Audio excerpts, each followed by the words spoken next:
These are the plaintiffs, Deborah and Jeffrey Zuckerman. Deborah says she feels violated and ripped off by the cheating defendant who sold her a car he called his baby. The Audi they bought from him was even described as his baby in the ad, and he gave tender loving care every day. Turns out the thing needs $17,000 worth of work, is basically useless, and they're suing the scammer for the $4,850 they paid for the piece of junk.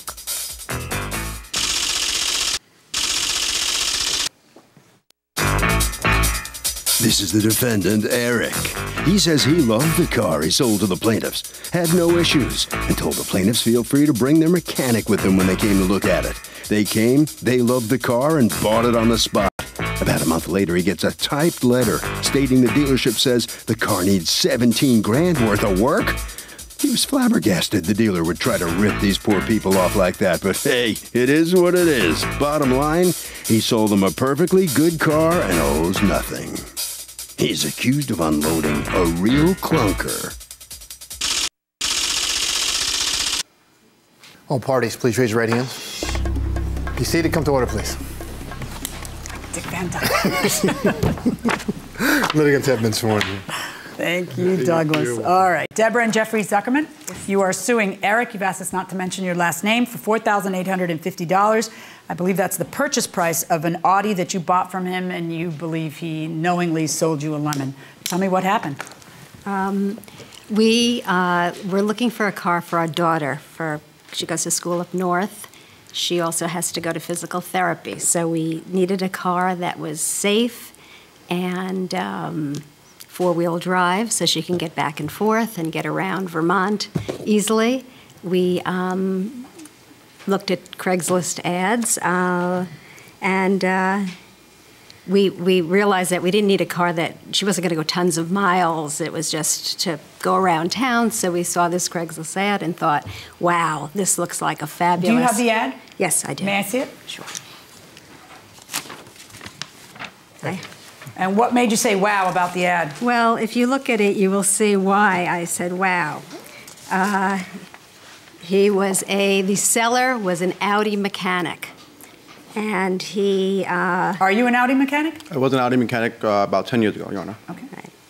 He was an Audi mechanic. Not only that was he an Audi mechanic, but he trained other Audi mechanics. But he said, I'm selling my absolutely perfect 2001 Audi Allroad. Mm-hmm. He said that he did all the maintenance himself.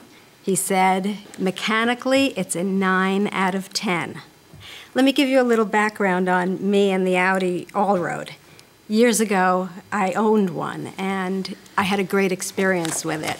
And I thought to myself, wow, if my daughter could be in a safe car like this with a guy who watched over this car. Just stop a second. Okay. I understand that everything he says here. Now I have a question for you. Did you have a mechanic look at the car before you bought it? No. And the reason for that is what? Well, we went online and did confirm, checked his LinkedIn, which did say he was an Audi mechanic that trained other Audi mechanics. We went that doesn't mean, okay, I haven't heard your side yet, so please don't assume anything. That doesn't mean he's honest. That doesn't mean that the car is in perfect shape. That just means he's an Audi mechanic who trained other mechanics. You know what I mean? I mean, why would you ever you were spending how much, $48.50 on this?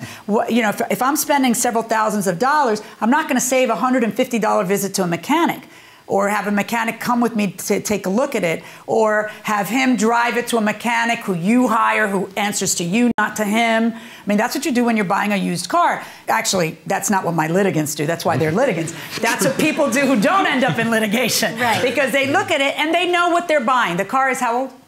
It was 2001, so it would be 13 years old. 2001, so it's a 13-year. So, there's gonna be something. So I'd like, and sometimes there's something that may not even be evident. Like, in other words, this is working now, but it looks like it's got a lot of wear and tear. So you're probably expecting that you're gonna have to change that and such a time within the next year, which is gonna cost you X. So you think about, but that's why you have a mechanic look at it. So you did not have a mechanic look at it. We didn't. All right. I explained to him that it was for my daughter. He told me, he was very likable. He told me about that he has a daughter and a wife and another one on the way. I mean, I thought that How could he sell me a car for my kid? Did you test drive it? We test drove it. Was it perfect? It seemed fine. It did. There were no issues when you tested it? There were no issues when I drove it. Maybe it was fine when he had it. Well, maybe there wasn't anything that he took a closer. What ended up happening? You bought the car and then you took it to a mechanic.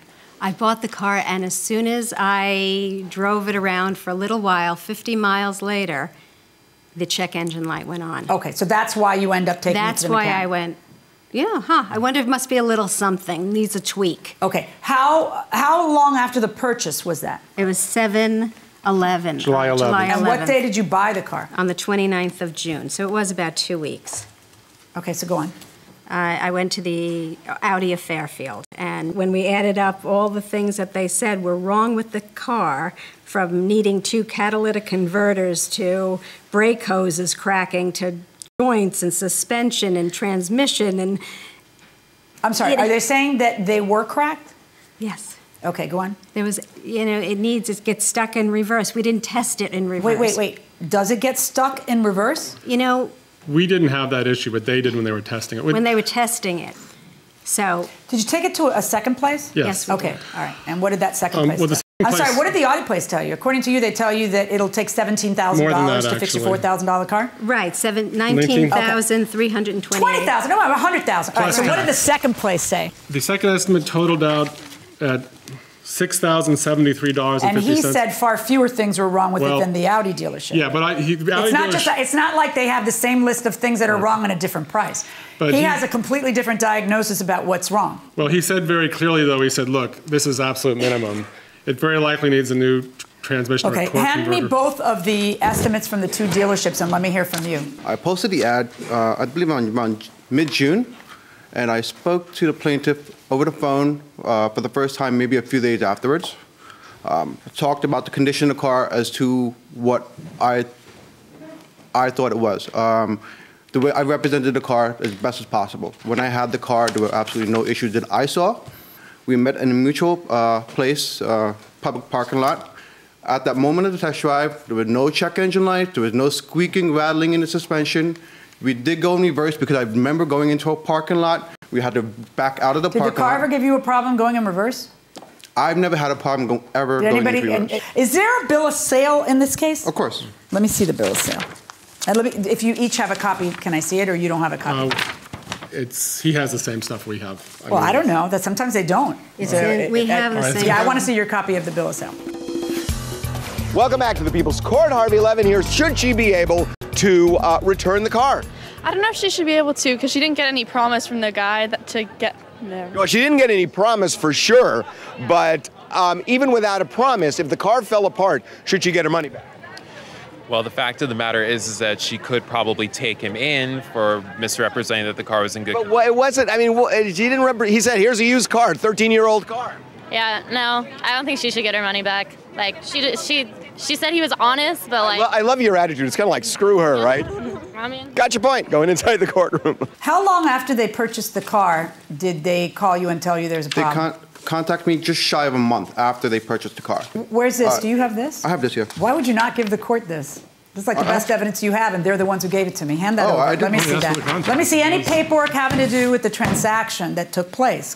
So the as-is disclosure is basically a statement stating that any issue that arises after the sale, the seller is not liable. That is something we both signed, and both of us have copies, obviously. The buyer understands that he/she is purchasing this vehicle as is and agrees not to hold the seller responsible for any problems that may arise with the vehicle after the transaction is complete. This vehicle holds no manufacturer or outside warranties. All right, even if it didn't say that, the default position of the law is that a sale of a used car is an as-is sale. The exception to that is when there is something that is a specific fraud in the inducement to buy the car.